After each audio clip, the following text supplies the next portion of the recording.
Today, I am announcing that the Justice Department has opened a civil investigation to determine whether the Minneapolis Police Department engages in a pattern or practice of unconstitutional or unlawful policing.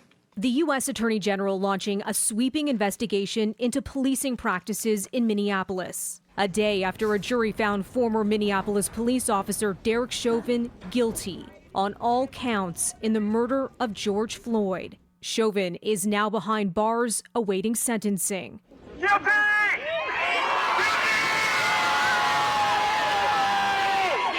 never gotten a conviction and they keep killing us. I honestly thought that another guy was going to get away with something that he should have never done in the first place.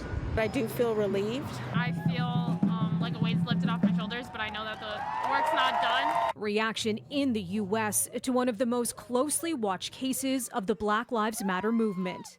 It was a murder in the full light of day, and it ripped the blinders off for the whole world to see. The systemic racism the Vice President just referred to. The systemic racism is a stain on our nation's soul. The U.S. president and Democrats are pushing to pass the George Floyd Justice in Policing Act by the anniversary of Floyd's killing on May 25th.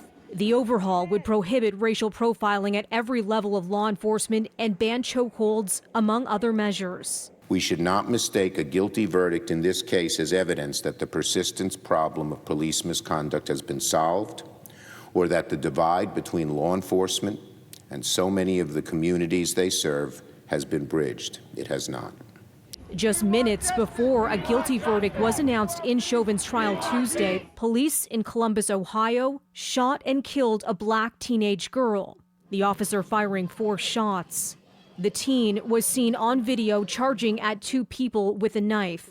In an unusual move, the Columbus Division of Police releasing footage of the shooting just hours after it happened, in the interest of transparency, according to the local police chief. The fatal police shooting sparking protests overnight. The officer involved has been placed on administrative leave pending an investigation. The family is grieving tonight. And this young 15-year-old girl will never be coming home. And an overwhelming majority of Americans support the guilty verdict in Chauvin's case, according to a new poll conducted by USA Today and Ipsos that was carried out after the decision was announced. 71% of Americans say they agree Chauvin was guilty. 12% reject the verdict. Melissa Duggan, City News.